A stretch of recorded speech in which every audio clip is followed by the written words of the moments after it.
barbecue. Hey, Joe. Hey, Andy. And hey, everybody listening at home. We are doing episode 13. Lucky 13. Lucky 13, kid. And this is going to be a really interesting episode, isn't it? Mm-hmm. I'll tell you what, it's going to be hard to beat episode 12. Oh, yeah.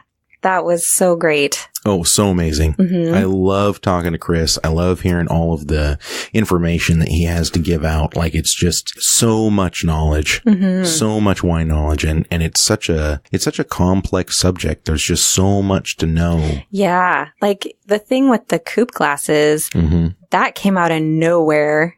I was really impressed with that whole conversation, because who knows that? Who knows that kind of thing? I know. That's so cool.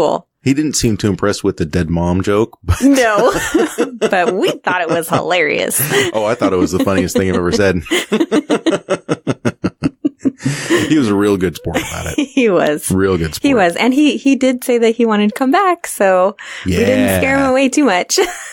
Heck no, he's going to be a regular on the show. Can't wait to have him back on. Absolutely, yeah. The thing I love about Chris is that he's not just a wine person. Like, right. We know that he ran some small wineries when he was in California. He's the wine club manager and actually the wine library manager for a winery here in Oregon. Yeah. Name withheld because he just wanted to make sure that, we were on the up and up. Oh, yeah. Yeah. Which I totally agree. Oh, yeah. Because who knows? Exactly. At this point. We never know where this thing is going to lead. No. That's right. Yeah. It's not like we've got a script in front of us. It just goes wherever it goes. Yeah. Yikes. But he is such a wealth of knowledge, not just about wine, but any kind of booze, beer, any kind of liquor you want to say. Yep. He made his own cocktail cherries, which we tried at their house. Yes, and they were amazing. So good. Yeah. So good. I was super impressed. But one thing he wants to learn more about is barbecue, and I think we're going to be able to help him out with that. Yeah, I think so too. It's gonna be great. And maybe try to keep those huge subwoofers out of the back of his car. Right. Well, he did say that he never really felt like that was, really himself. Oh yeah. It's just what you did, man. It's just what you did. It was almost like part of the Honda CRX. It's like sign here and then immediately go out and buy lots of speakers. I was about to say exactly the same thing. It's like walking into the DMV and going, excuse me, I want to register my car. What kind of car is it? It's a 1988 Honda CRX. There are special forms to be filled out. You can pick up your amp and subwoofers in the corner. There's a pile to choose from. You just pick the ones on the top. They're all the same. Okay.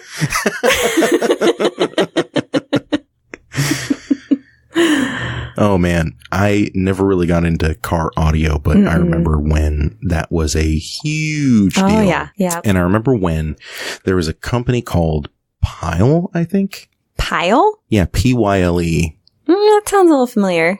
It should sound familiar because they're still around. Are they? Yeah, they are. But they just made, I don't know that they were the worst stuff, but I know that their stuff was cheap. Pyle. Yeah. It's a little indicative. You're like, well, Pioneer is already taken. I guess we'll go with Pyle. So, which Chinese province are you guys from? No, but hey, I'm sure that their quality is on par with anybody else now because they're all being made in the same place. That's true. Yep. They just get different logos. So, yeah. Well, hey, bringing it back around to booze. What have we got here today? Oh, this is a good one. This is something that I have not tried before. And literally, folks, she has never tried it. Never tried this. Just pulled it out today. I didn't even cheat and take a sip before we turned the mics on. Absolutely not. This is the Founders Brewing KBS. It's the Kentucky Breakfast Stout. And it is a stout that is brewed with chocolate and coffee and then aged in bourbon barrels. Right. And if you know anything about me, you know that I love anything aged in a bourbon barrel. Oh, yeah, me too. Including bourbon. Yes. But any beers that end up in a bourbon barrel, I have no qualms with. And I'll tell you what, this one's not aged. This is their 2018 release. I've got some more bottles that are sitting back, and I hope to sit on them for a little while. Okay. But I think that this is ready to drink right now. Shall we give it a try? Let's do it. Cheers. Cheers. Oh my God. So it's really, really good. And I feel like I'm sipping a cup of coffee right now. A mocha. Yeah. Like this, it threw me for a little bit. I took a sip and held it in my mouth for a second and, waiting for that, kind of a dark beer characteristic to come through. And I kind of had to bring my mind back around because my taste buds were telling me this is a cup of coffee, but my eyes are telling me this is a dark beer. It's crazy. And what'll tell you that this is a really special beer is, this beer is 12.31% alcohol. Whoa. Yeah. That is very special. Yeah. It brings the stout to the stout party. Yeah, it does. Yeah. Awesome. But super, super good. I get a lot of, like you said, a lot of chocolate, a lot of coffee. Yeah, especially the smell, the nose, I guess. Do you call it a nose on beer? Sure, why not? Okay. The nose on this beer is very chocolatey. It can't get offended. That's true. I can offend myself, though. That is true, and I actually have a big nose, so you better not be talking too much about noses. Yeah, I would drink that for breakfast. Forget hair of the dog or whatever they call that, salty dog or Bloody Marys. I'm having one of these. Yeah. Oh, absolutely agree. Absolutely agree. Yeah. Yeah, I do love this beer. I feel like this is actually better out of a bottle than it is on tap, believe it or not. Oh, really? That's interesting. When I had it on tap, it was the release day for this beer. Oh. And it tasted a little bit under fermented, if I can be honest. It had like a too sweet, but in the malty too sweet kind of way. Well, I still drank it and I still wanted to buy some bottles of it, but I was definitely thinking, it could have spent just a little bit longer. And I'm not a beer expert or anything. And so it's hard to say when you're making a large batch of this stuff and fermentation stops and you can see that. Oh, yeah. And you have a choice to make. Are you going to add more yeast, try to kickstart it, add more sugar? Like, what are you going to do? Yeah. And you don't want to lose this whole batch of this beer that you're trying to brew. Right. And so, I completely understand where manufacturer would be coming from. If they just said, hey, let's bottle it and see what happens. And man, I'll tell you what, there's just something about coming out of a glass bottle rather than the tap. Yeah. I just like it better. Okay, good to know. It's a weird thing because there are other things that I don't like out of the bottle, but do like out of the tap. For example, of course, the Two Towns Cider House Bad Apple. Yeah. I have no qualms with the Bad Apple at all. I think it's great. But it's something about coming out of the tap. It's a little drier and it's just a little bit more I would crisp. Even venture to say that most things, beers, ciders, are better out of the tap than in the bottle. For me, Fat Tire is a good example. I cannot drink it out of the bottle. It's just disgusting to me. I'm sorry for you Fat Tire fans out there. But if it's on tap, I'll take a pint. It's good. Exactly. Yeah. That's exactly what I'm talking about. Well, Fat Tire made by New Belgium. It's actually funny that you bring up New Belgium because New Belgium has got a beer that I just love. It's one of their small batch beers that they do. Yeah.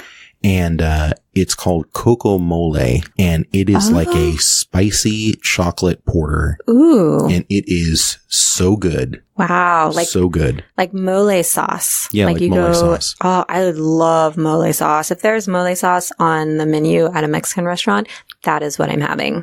If there's Coco Mole on the menu of any restaurant or tap house or brewery I'm at, I'm getting that. I need to try that. Yeah. Oh, yeah. Oh, I love this beer. And it's funny because one of the tap tap houses I used to love to go to when we lived, closer to Corvallis. They got a keg of guacamole on, and the fellow that was the manager at the time, he said, we're never getting this again because hardly anybody ever bought it. What? I got like 6 growler fills of it because it was so good. Wow. Every time I'd go in, I'd be like, oh, you still got guacamole on. I have to get some.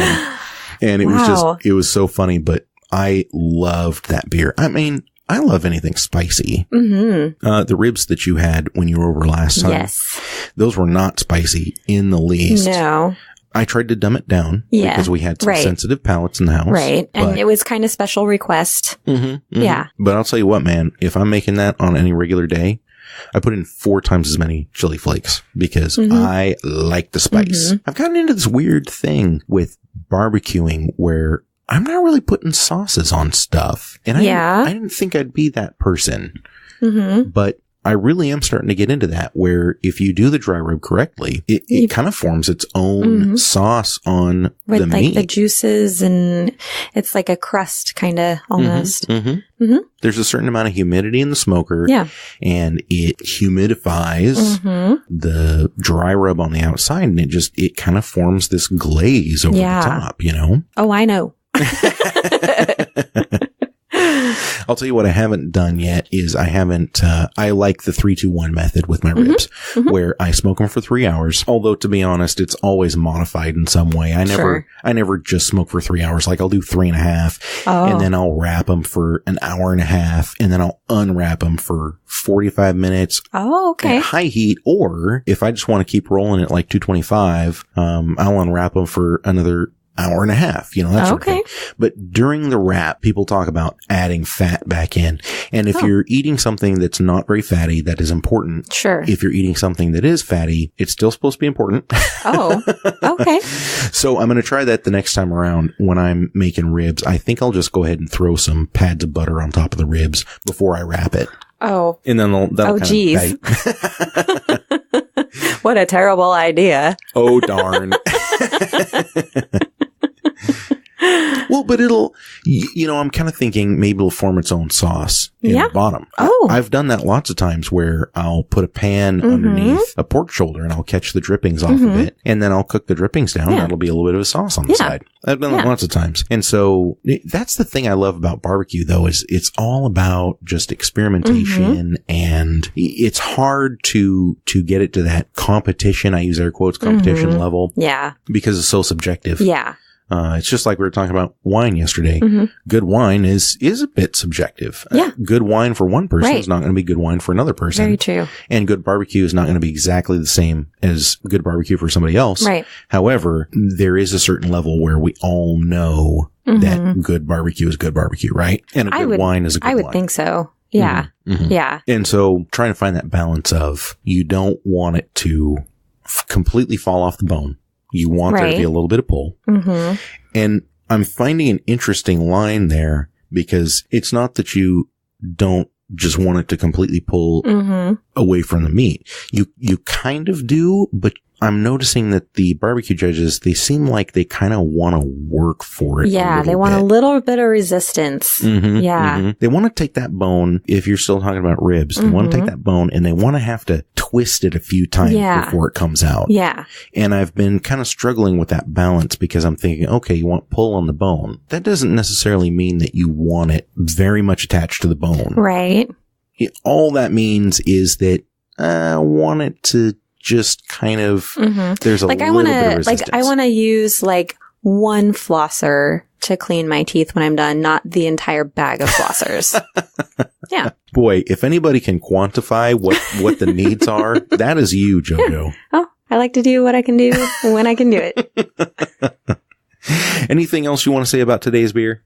I would like to say thank you to Founders Brewing. Heck yeah. For putting something out there that it looks like coffee, it tastes like coffee, and coffee's allowed in the workplace.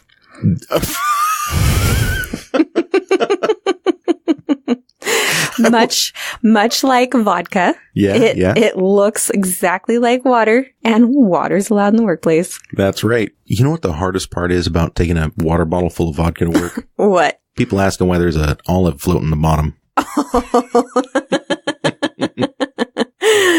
That's funny. So, It's fruit water. I'm trying the fruit water thing. I'm kidding. That's all totally joking. I'm just being funny. Nice save. Disclaimer. So, I'm not an alcoholic. So here's to you, founders. Cheers. And the Kentucky Breakfast Stout. I love it. You know what this reminds me of? What's that? It reminds me of, you know how there are different coffee companies now doing nitro coffee? Nitro coffee. Yeah. So it looks like it's a beer tap in Starbucks or Dutch Bros or whatever. Yeah. And then they pull the handle and it pours out this cold brew nitro coffee. Interesting. I know that cold brew has been kind of the rage lately, but I didn't know they were putting it on nitro. Mm-hmm. I've always loved cold brew because the acid level is very low. Yeah. And I'm not typically prone to heartburn, but I'll tell you what, man, you get 2 or 3 cups of coffee into me and it will ruin my gut. Yeah. I'm like 2 is max if I can make it through the second one. Yeah. We actually buy really expensive coffee from a very exclusive local coffee roaster. And don't get me wrong, it's very good coffee. Yeah. But part of the reason why I say to my wife, yeah, go ahead and buy it, even though it's expensive, is because it doesn't give me any heartburn. It doesn't give me any stomach problems. Like, it's really high quality stuff. And I'm over here on Amazon going, what is the cheapest K-Cup? I'll tell you what, man, you should try some of that nitro cold brew. Yeah, I'd love to. It's easy good. On the gut, and it's super high in caffeine. Ooh, excellent. Yeah. I had a cup of it the other day. I felt like I needed to take some Prozac to calm down. Whoa. So maybe get a small. Get a small and work on it throughout the day. Okay. But not past noon. Oh, no. All right. Well, hey, that's enough beer and, strangely, coffee talk. I got some other things I wanted to move on to. Can we do that? Yeah. Yeah. So I have no doubt that you've seen in the news already, Pininfarina, who we know because they are an amazing design house. Yes. They've worked with Lamborghini, Ferrari, Alfa Romeo. Yep. They've done some really bizarre stuff for like Chrysler and Cadillac during the 80s. Yeah. And they have been struggling for a while. Yeah. And they were recently purchased by Mahindra & Mahindra, which is an Indian car company who is just going gangbusters right now because they're making some really low dollar, high quality vehicles.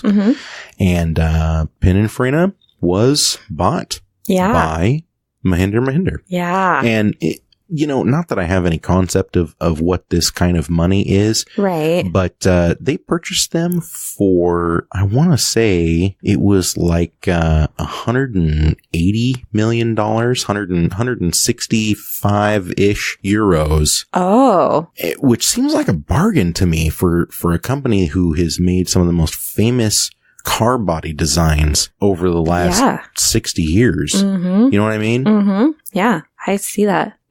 But I could be crazy. Anyway, I am really hoping that Mahindra is able to take them back off of the ground.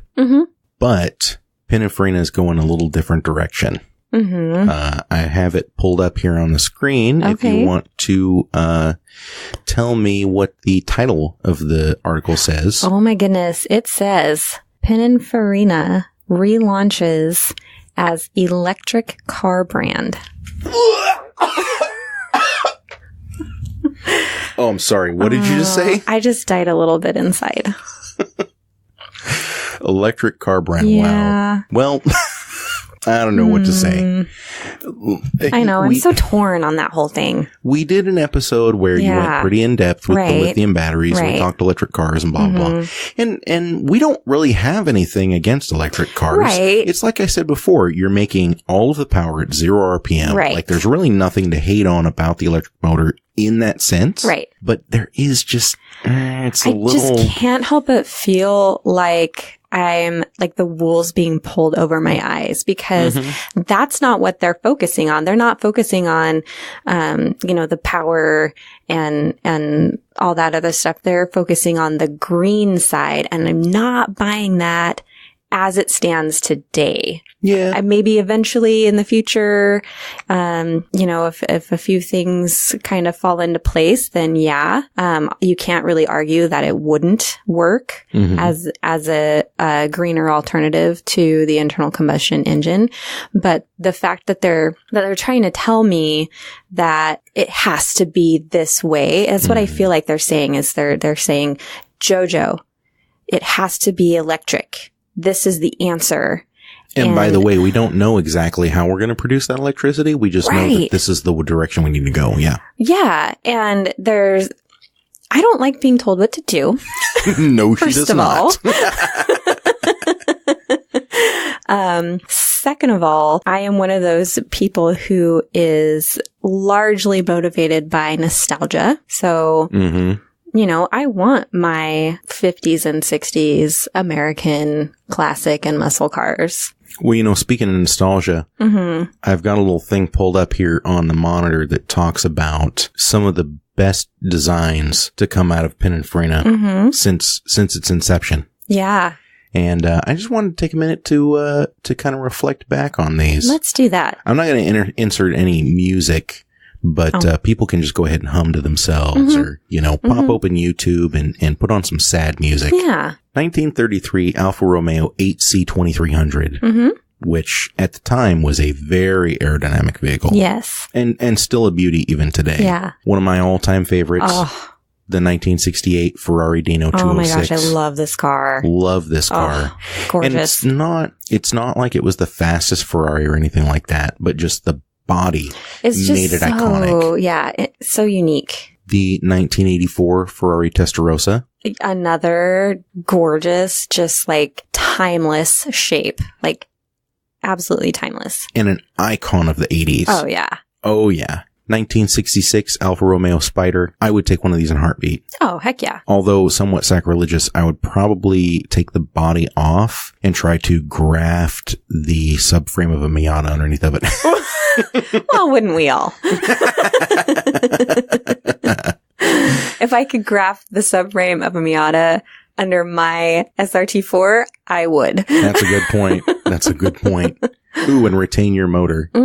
2008 Maserati Gran Turismo, which, of course, beautiful car. Yeah. You know what I love about Maserati? What's that? They're very on the nose, like the Maserati Quattroporte. Yeah. It sounds super sexy, It does. That just means 4-door. 4 holes. Oh, dang. Quattroporte. Well, don't I feel like a horse's petite?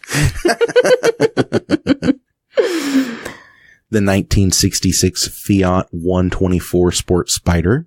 Very cute. Oh, classic. Yeah. Like you said, timeless. Yeah. Timeless. The Ferrari F40, of course. We all know what those are. When I was 12 years old, my aunt got me one of the, it was a car model that needed to be assembled, but it was using die-cast metal pieces. Wow. And I loved that model. Yeah. Did you finish it? I did finish it. Good for you. Probably not very smart on my part. I used it as like a plaything. Oops. Yeah, well, this is the first and last thing my aunt ever gave me, so. Dang. And you know what? I'm going to go ahead and shout out to our listeners. If you can think of a Pininfarina car that is just a classic, timeless love of yours that we haven't listed, shoot it to us. Yeah. I want to see it. Let's celebrate what Pininfarina was. Yes. As we ring in what they will become, because I got to be honest with you, their press release here, it's saying that their first model is going to be an electric hypercar sometime in 2020. Real quick sidebar. When you hear 2020, does this still sound like it's 20 years away? Yeah, it does. Yeah. Yeah. Oh, man. I'm getting old. Anyway, supposed to hit in 2020, which inexplicably will be in a year and a half. I can't believe it. The vehicle is rumored to produce enough power to rival the 1,479 horsepower Bugatti Chiron. Wow. Tell you what, man, I'm on it. Yeah. I like it. Yeah. What was the one that Richard Hammond wrecked? The Rimac. Yeah. I think it was a Rimac Prototype 1 or something, and now they've got the new, I don't know, they've got a replacement for it already. But I thought it was really cute. They put a fire extinguisher in this one. And on the strap that holds it down, it says some cheeky little comment about, if you were Richard Hammond, use this or something like that. I thought that was pretty cute. Brutal. Yeah.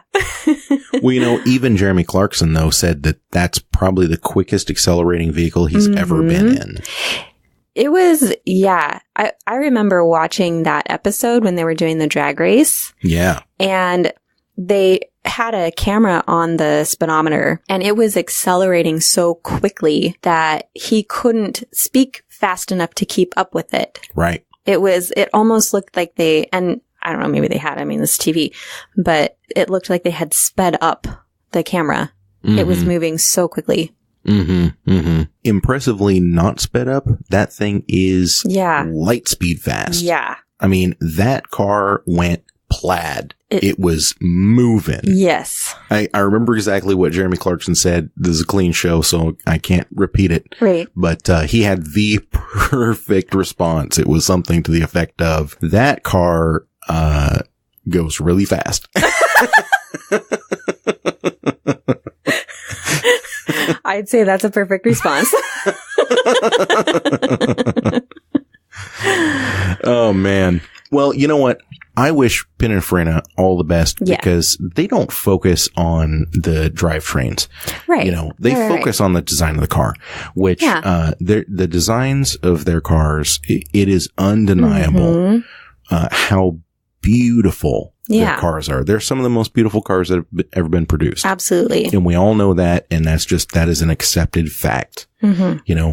That's the accepted fact, like the oceans cover the planet, whether it be flat or round, the sky is blue when you look up on a sunny day. Pininfarina bodied cars are 80% of the time, they're 100% beautiful. Yep.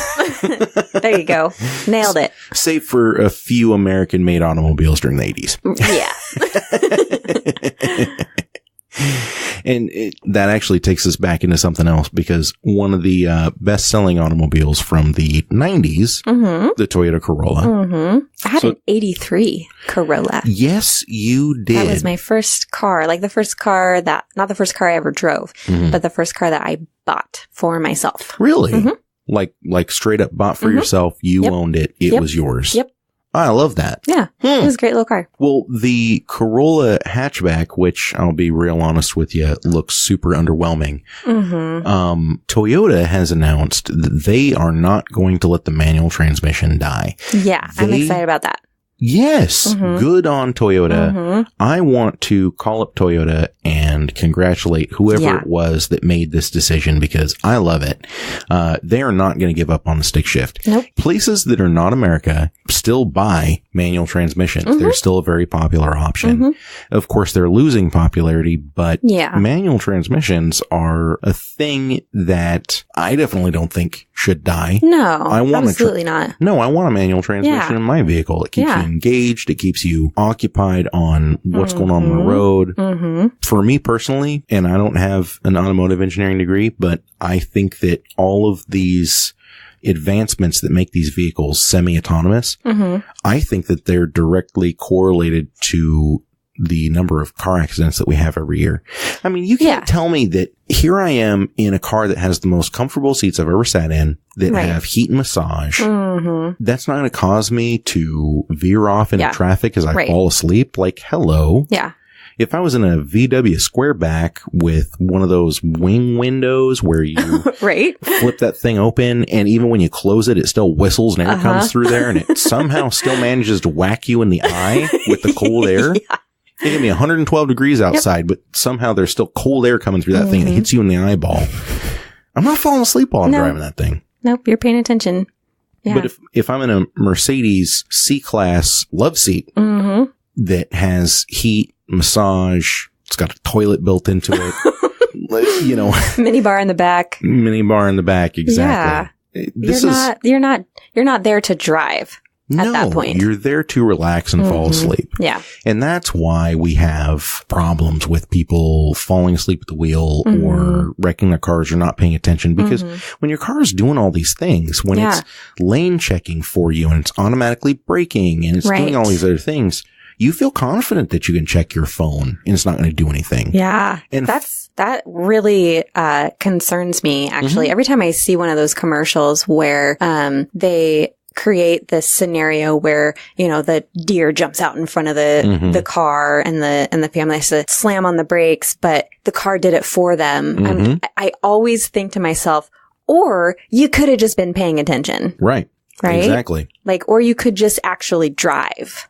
Or as we found out, instead of relying on the car. Yeah. Or as we found out recently, there could be a homeless person walking their stolen bicycle across the street and walk right out in front of you in between light posts. Right. You just never know what's going to happen. Yeah. And the more engaged you stay in driving, the safer everything is going to be. Absolutely. Yeah. That's just what it boils down to. Yep.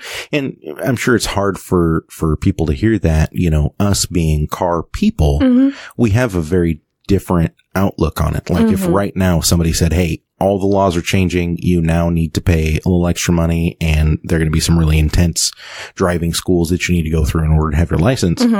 You and I'd say, bring it on. Where do I sign up? Yeah, exactly. Yeah. How much money do you want? I'm sorry, what's that? You're holding classes at Dirtfish to get my driver's license? Yeah. Okay. Yeah. Twist my arm. What's this, Bondurant showing up? Yeah. No, I'm down. Let's go. Yeah. But for the normal person, they don't want to go through all of that. Right. And, it comes down to using our highways and byways should be a freedom and stuff like that. And I totally get that. But there is a certain level of respect that people need to have for the road and for the vehicles on the road. Yeah. And, we've got this technology that's coming out and it's just it's like we're riding a train going the speed of sound and we're throwing track out in front of it as fast as we can, not really knowing where it's going. Yep. We're just kind of figuring it out as we go. Right. And unfortunately, what we're figuring out is that the more disengaged from reality you let people be, the more accidents they're going to cause. Yeah. I don't see why that dot is hard to connect. No, it's not. It just seems glaringly obvious to me. Yeah, it's true. But hey, we're going to keep doing what we do. And I'm going to keep supporting our friends that have defensive driving classes. And for the people who do take driving very seriously, I say kudos. Yes. Good on you guys. Yeah. And Toyota is one of them. And, actually, I'm not done with this subject because the Corolla, I feel like this thing is poised. So they've already said, we are going to offer a manual transmission in this and nobody can stop us. We're doing it. There it is. And if you don't like it, you can go and buy a Honda. Toyota's they're making that stand, and I really appreciate that. Yeah, me too. Now the Mitsubishi Lancer Evolution and the Subaru STI are on their way out. Yeah. And I don't know exactly how on the way out they are. I'm sure there's going to be anniversary editions, and there's going to be special edition this. Yeah. Maybe. I'm just saying there's a likelihood there. Yeah. What does that leave you for the real sport compact car? That kind of just leaves you with the Focus RS. Yeah. I mean, the Fiesta ST, I guess, kind of counts, but it's front wheel drive. Fiesta's going away too. That's exactly. Yeah. Exactly. I think Toyota's got a real opportunity here where this car, it is so ugly. It's so ugly. And I don't know if it's the color. Maybe if it was all black, because I think part of the problem is that ginormous, just open mouth. The fish mouth. Grill? Do you call that a grill? It looks like it's about to sip at Starbucks while surfing its iPhone and tell you that it has some very specific opinions about things. That's what this car looks like it's going to do. Oh my gosh. But listen, if I've learned anything from cars in the 80s, the only thing keeping this ugly duckling from being a beautiful rally battle stage swan is some box flares and 350 all-wheel horsepower. Well, yeah. That's all I'm saying. You make a good point. Some of the ugliest cars in the world. Have you ever seen a Fox body Mustang with box flares? Oh, yeah. Oh, yeah. It's... And you go from like this, it's a Fox body Mustang to, holy crap, that thing's got 335, right. 3519s underneath of it. Yeah. I've never seen anything like it. You can hear like the rocks being thrown up underneath the big wide box flares. Yeah. And you're just going, oh, that's a sexy car. That's exactly what Toyota could do here. Yeah. Give it a little bit of the Mitsubishi Starion, the second generation Mitsubishi Starion action. Yeah. And that could be a very sexy car. Mm-hmm. I'm just saying, you fit some 255s or 275s underneath of it instead of the 205s it comes with. Yeah. And boom, you've got an instant classic. Fantastic. And speaking of classics. Now I want one. That's exactly what I'm saying. It invokes a certain emotional response from you because all you have to do is think about that ugly fish-faced baby blue, but with some box flares and big tires and a whole lot of horsepower and maybe a little bit of fire shooting out of one of the tailpipes in the back, and suddenly becomes a sexy car. Yeah.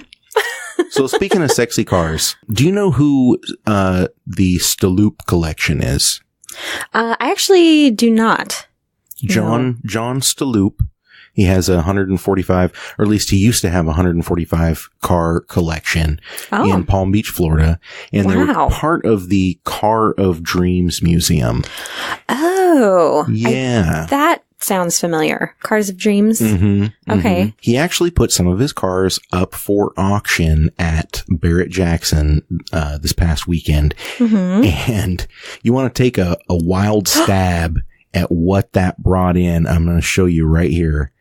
13.96, oh my almost gosh. $14 million. Wow. So what all did he have in there? So the top sales were his 1959 DeSoto Adventure convertible, $330,000. Wow. He had a 1970 Superbird. Ooh, Superbird. Oh my gosh, $286,000? Yeah. Wow. Cadillac Eldorado, $231. 1,000. Yeah. 1957 Bel Air Custom convertible, $275,000. Here's what I like though. He actually had some micro cars in his collection. Oh, cool. And I don't know if you know this about us, but the wife and I are huge fans of micro cars. Oh, yeah. Yep. The micro car cruise, it's actually called the Pacific Northwest Microcar Extravaganza. Ooh. It happens around her birthday every year. Okay. And so one of the traditions we have is going and staying at the McMenamins Grand Lodge Hotel. Ooh, and nice. When she had a microcar, we would be involved in the cruise, and that was a lot of fun.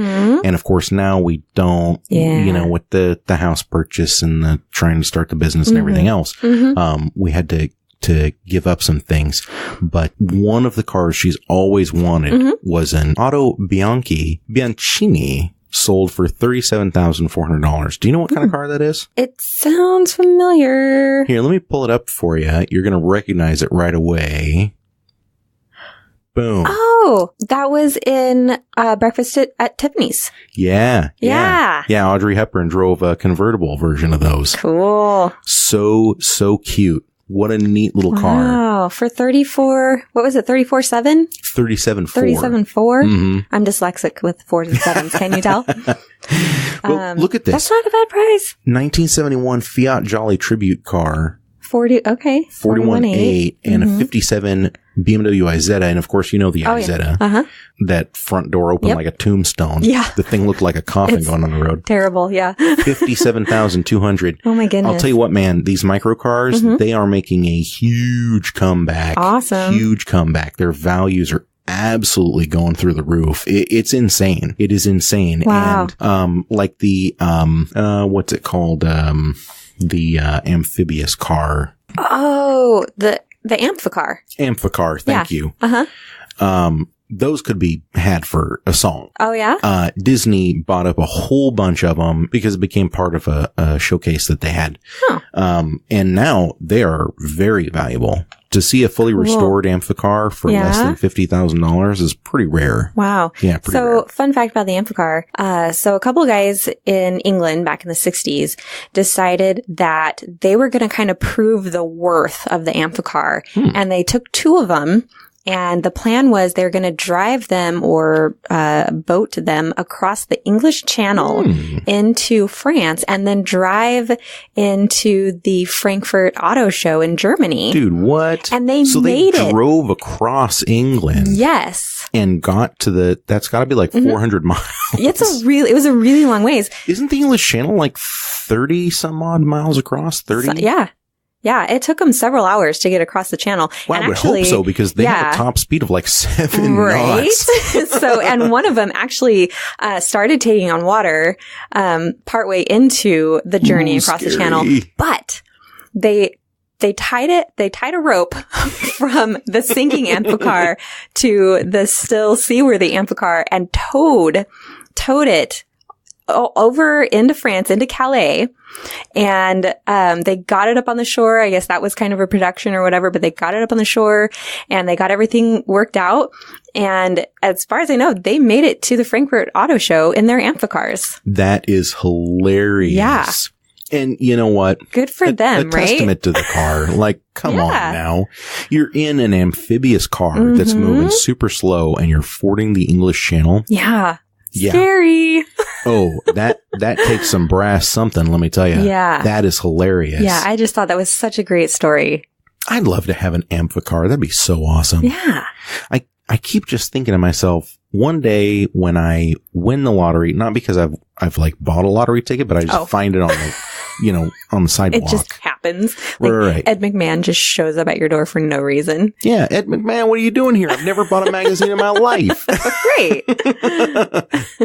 I swear to you, I'm going to have my 100 acres, that butts up against BLM land. Nice. That, I can just do anything with. And this is all happening in my head, of course. Of course. But I'm going to have my 4,000 square foot pole barn that I've built, and it's completely, environmentally controlled. And I'm going to be having like Jay Leno calling me up saying, "Hey, where'd you find this car? Because I've always wanted it and I can't find one." Oh, yeah. Nice. But I'm going to have a fleet of amphicars. I love the micro cars. I don't know what my deal is, but I'm actually really happy that the Japanese K cars, K-E-Y, K cars, are starting to make their way over here, and they're not expensive. Yeah. You can get a Daihatsu micro truck for $4,000 or $5,000. Okay.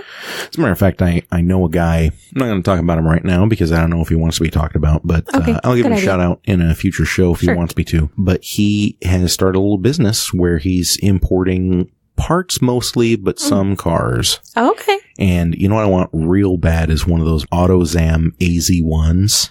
And if you remember, it's the little gull-wing door, mid-engine rear-wheel drive. Yeah, and it looks like it's got a little nod going on there to, I don't know, maybe a Ferrari F40 with the back, like the squared off wing and the little gills back there. Yeah, dude, I want one so bad. They are. Yeah, that's fun. They're an instant classic and a collector's car, basically from the get-go. And so if nobody has one of these. No, and if you want one imported and registered to drive here, it's like $14,000. Whoa. Yeah, they're really expensive. You got to be committed there. Yeah, but I want one super bad. I think it'd be awesome. Yeah. And they use the same 660cc or 550cc.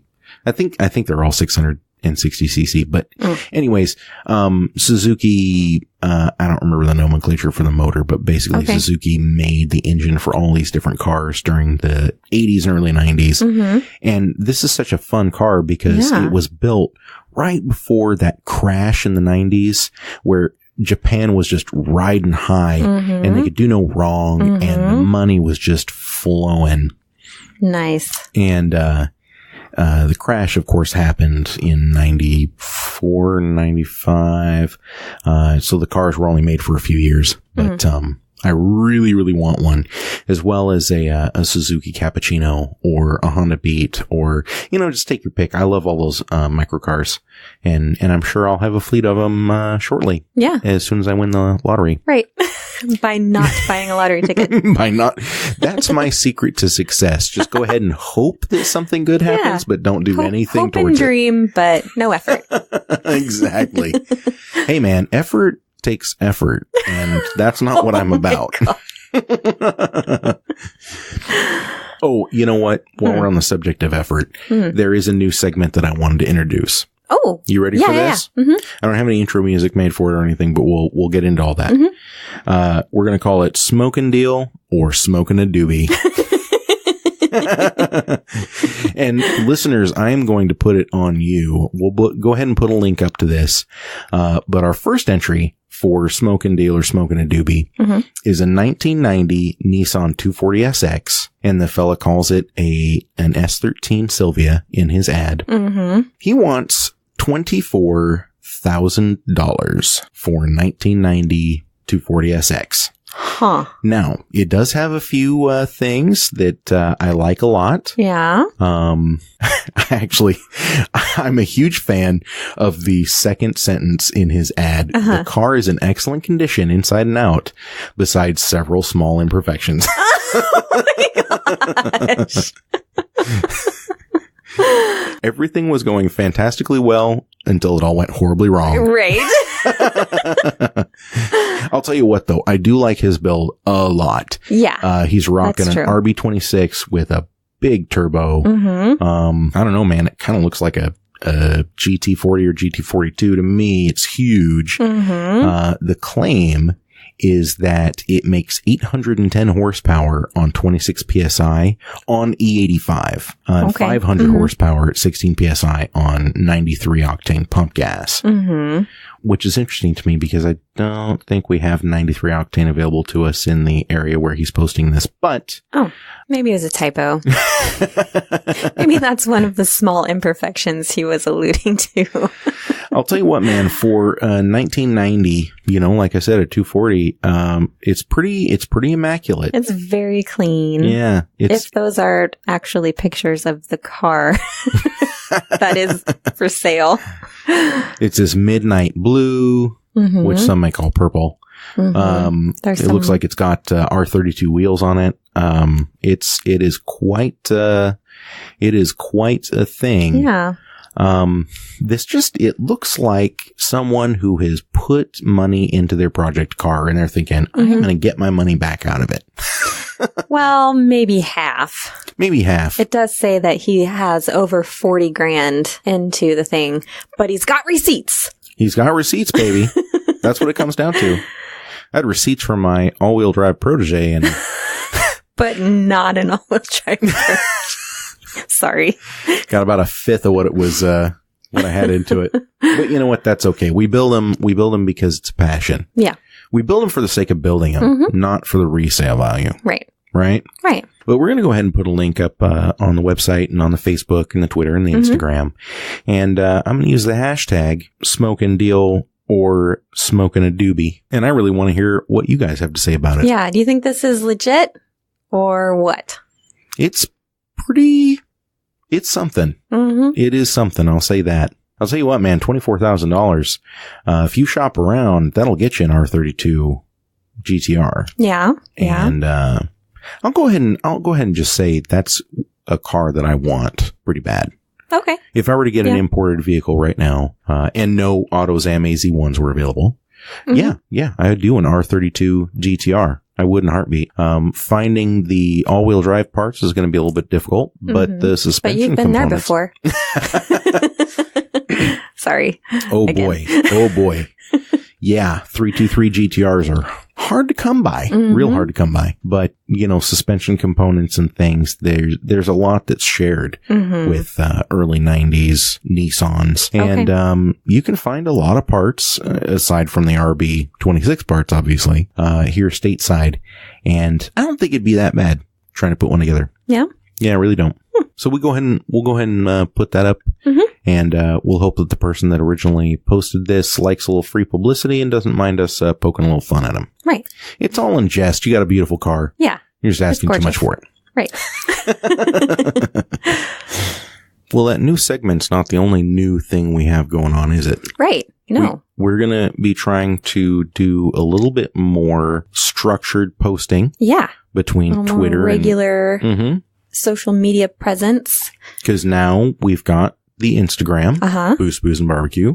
Yep. We've got the Twitter, Booze, Booze, and Barbecue. And you've got your Twitter. Yep. At Joe Frisco. And then, of course, we've got the Facebook where a lot of our posting happens. Yeah. I try to spread it around, but man, social media, it's hard. It is hard. Yeah. I'm trying the little applets where you post on one and it automatically sends it over to the other. And I think it's working okay. I don't know. Yeah. Figuring it out. I'm trying a little bit of that, but I want to get a little bit of exclusive stuff on Instagram, a little bit of exclusive stuff on Twitter. So we're going to be active across all of those. We've got some really interesting stuff cooked up for you guys, though. We're going to start doing a Motorated Monday. That is going to be automotive based. If it's got an engine, we are all over that all Monday. Yes. And we're going to start giving you a tip of the day Tuesday. Yeah. And as a matter of fact, we were thinking about what different tips we could give you guys. And we'd love to hear some suggestions. Yeah. And this is anything goes. It doesn't have to be necessarily car related or booze related or barbecue related. This is just tips for life. Yeah. We want to know what you guys have. Give us a shout out on, one of our social medias and, give us some ideas, anything you want us to feature. The DMs come straight to us. Also, you can, of course, reach us at, Andy at boostboostbarbecue.com or Jojo at boostboostbarbecue.com. Yeah. And, Wednesdays are going to stay the same. We're still going to release our episodes on Wednesdays. Thursdays are going to be one of my personal favorite days. Oh, yeah. Thirsty Thursdays, baby. Thursday. We're going to feature a booze and we're going to talk about cocktail recipes. And it is going to be all day, nonstop booze talk every Thursday. I love it. And then Fridays, what are we doing Fridays? Fire Up Fridays. Yes. Yeah. We're coming into the spring and summer season and everybody's dusting off their barbecues and sweeping off their porches. And we're going to help you guys start your weekend off right with some really great recipes and techniques. Yeah. It's going to be great. And the techniques, man, have we got some stuff for you. Have you ever heard of a cardboard box smoker? Like, you may have heard about it. You may not have heard about it. You may have never seen it. Isn't cardboard flammable? Well, fortunately, smoking happens at a pretty low temperature. Oh, okay. We are going to dive headfirst into that. We're going to talk all about how to smoke meats when you don't have a smoker. That is so exciting. Oh, it is going to be so much fun. And I can't wait to do it because I'm a tinkerer. I love my projects. And so it doesn't matter if it's a car or if it's something that I'm building out in the shop or what it is. I love being able to put something together and then see it work. And we are going to do that for you guys. It is going to be so much fun. Awesome. And so all I can do is just say comment, subscribe. You're going to love some of the stuff that's coming up. Yep. And we're going to have a whole ton of fun. And I can't wait to involve you guys in it. So tomorrow, be on the lookout. Yep. Thirsty Thursday starts nowish. Yep. And Joe, thank you so much for being here. Thank you. It's been so much fun. It really has. All of you at home, thank you so much for listening in. Thanks for tuning in. Thanks for telling your family and friends about us. We sure appreciate all of the love and support that you guys have been giving us. And we couldn't do it without you. You're the reason why we're here. And we're going to keep making some really incredible content because of the support that you guys give us. Yeah. So hit us up. Facebook.com/BoostBoostBarbecue. Twitter handles BoostBoostBarbecue. Joe's Twitter handle at Joe Frisco or search for Joe Francisco. You should be able to find me one of those two ways. Instagram BoostBoostBarbecue. The website www.boostboostbarbecue.com. We are everywhere. iTunes, Podbean, Spotify, SoundCloud. Anywhere you want to listen to us, we are there. Oh, and people may not know this, but if you go to our website, even if you're on a mobile device, you can use our applet that we throw in. Just go ahead and hit play. And you can close your phone. It plays just like you'd be listening to anything else. It is super awesome. And we cannot wait to talk to you guys again next week. Oh, I do have a shout out to give. Stephen Powell from Ugly Drunk Smokers, Texas. He sent me a care package. And I love that guy. Oh, he's so cool. What a salt of the earth. I love his videos. I love what Yeah. he's doing. If you guys haven't made your way over to Ugly Drum Smokers, Texas yet, you do not know what you're missing. Oh, They've yeah. got such great stuff. Yeah. Not just the smokers, but the recipes Mm-hmm. and the people and the fun. It is just nonstop. We cannot thank those guys enough Yeah, for they're their support. great. And any shout outs you want to give? I'll give it, I do have a shout out. I have a shout out to 24 Hours of Lemons. They tweeted a link to an article about HooptyCon Yeah. today. Because And- they're doing the Sears Pointless. Yes. Yeah. Yeah. The Sears Pointless HooptyCon down in Sonoma was just a few weeks ago.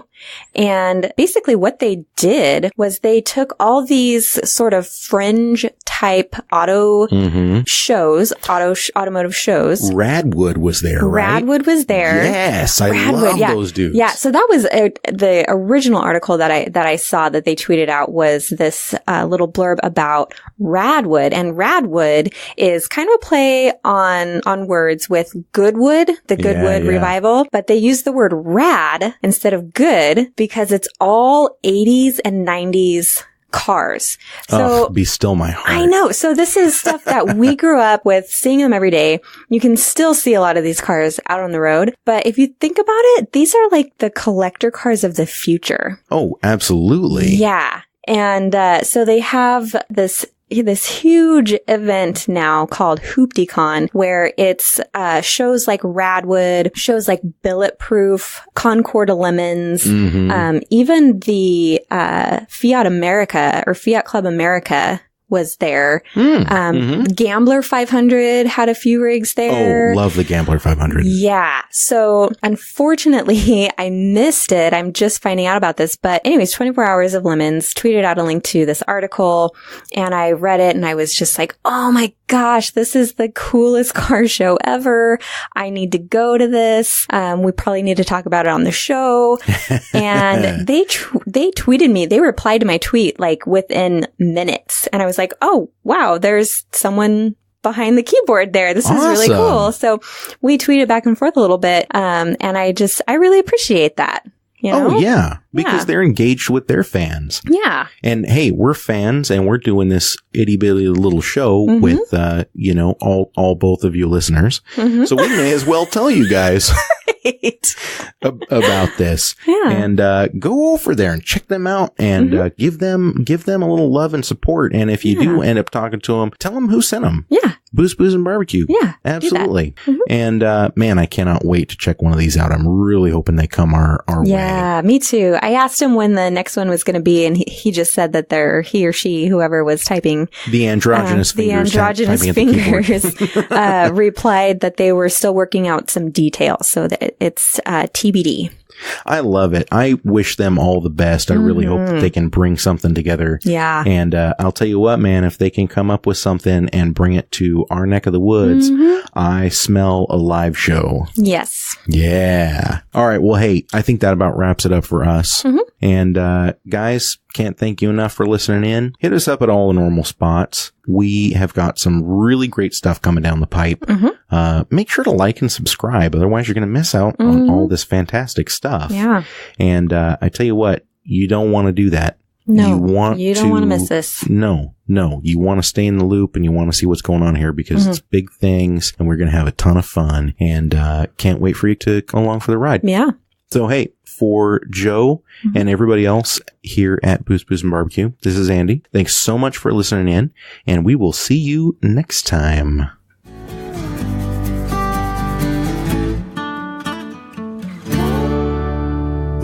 Booze and Barbecue.